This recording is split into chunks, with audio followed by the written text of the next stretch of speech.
What if the end of the world wasn't the end, but just the beginning of something deeper? That's exactly what Death Stranding 2 on the beach throws at you right from the start. It's been a few years since Kojima dropped his wild take on the delivery simulator, and now the sequel is here not just to continue the story, but to ask bigger questions about connections, purpose, and how we rebuild in a world that's still falling apart. No spoilers here, so whether you are a returning fan or totally new to the series, you are good. In this video, we'll break down what it's like to play from story and gameplay to how it all actually feels. Hey, this is Sean from Gamer Braves. It's been 8 years since we established Gamer Braves channel. We went to a lot of overseas game conference. We did a lot of exclusive interview with a lot of prominent figures from the industry, Ryuzo Sugimoto, Sean Layden, and even Yagu. One of the easiest way to support us is to subscribe to our channel. Support like this will actually gives us motivation and pushes us to produce better content. If you have already subscribed, thank you so much. Please enjoy the rest of the video. So, the story picks up almost a year after the first game. Sam is back, but this time he's not walking solo. He joined the new crew called Drawbridge, teaming up with Fragile and some fresh faces to reconnect the world. Only this time, beyond just the United States. But yes, things don't stay quiet for long. Higgs is back, and his return throws everything off the balance. It really pushes Sam to question whether connection is even worth it. And right in the middle of it all, Lo, she's no longer a baby in a pod, she's a proper little kid now. And honestly, she's the emotional core of this entire game. Unraveling her story leads to some of the most impactful moments in the sequel. The pacing, way better than the first game. If you have played the first game before, you will settle right into Kojima's storytelling style. But this time, it just flows smoother. Less confusion, more clarity, and the emotional payoff hits harder because of it.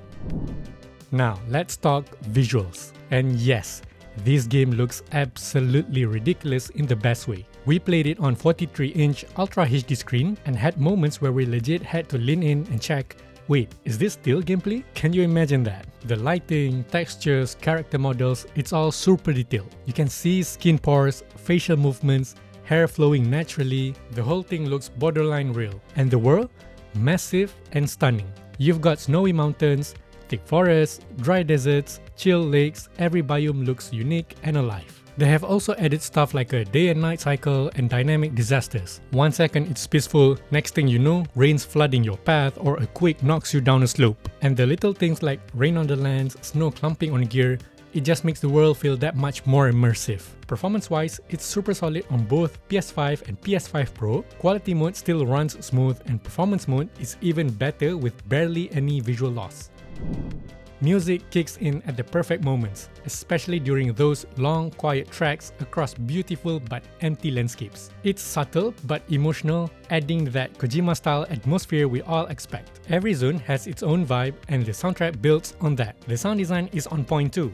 From footsteps to water flows to crunching gravel or the eerie quiet of the beach, it all adds up to the mood. And during fights, the audio mix ramps everything up, making boss battles feel intense and cinematic.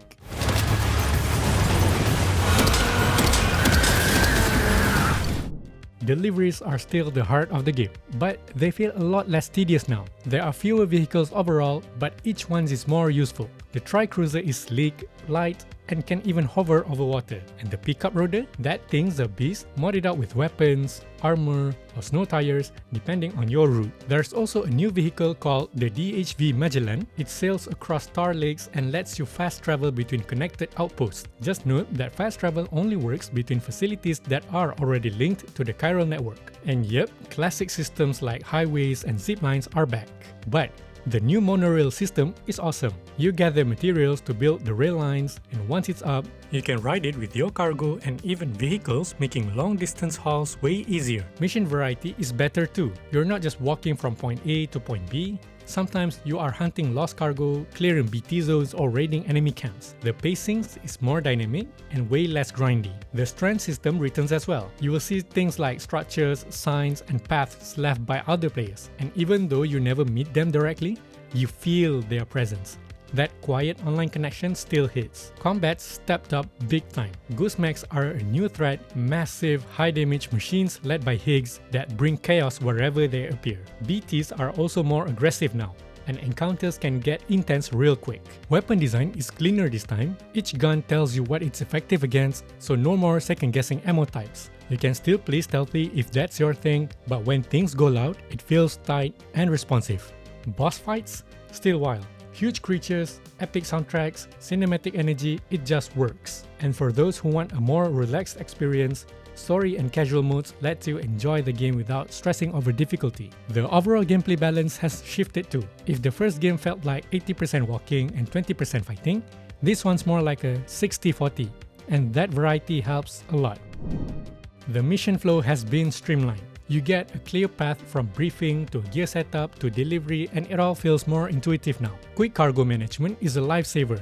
One button lets you drop all your gear before a fight and pick it back up after. Seriously helpful when things get chaotic. The weapon wheel can feel a little packed at first, but you'll get used to it quickly. And now you can set a default weapon, so your go-to weapon is always drawn first. It's a small thing, but super useful in combat. For newcomers, everything's well explained. There is a data log packed with tips, character bios, and gameplay breakdowns if you need a refresher or just want to dig deeper into the lore.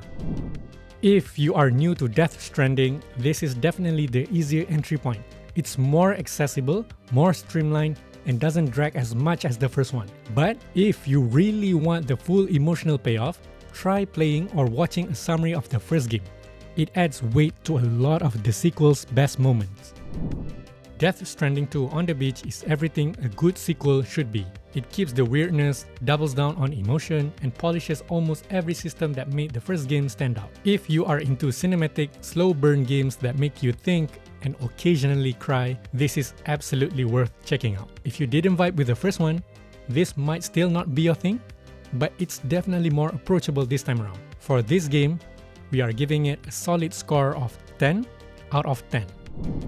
And that is our take on Death Stranding 2 on the beach. Whether you are a long-time fan or just curious what Kojima's cooked up this time, this sequel delivers a richer, more refined experience across the board. Let us know what you think in the comments down below, and don't forget to like, share, and subscribe for more content like this. Catch you in the next one!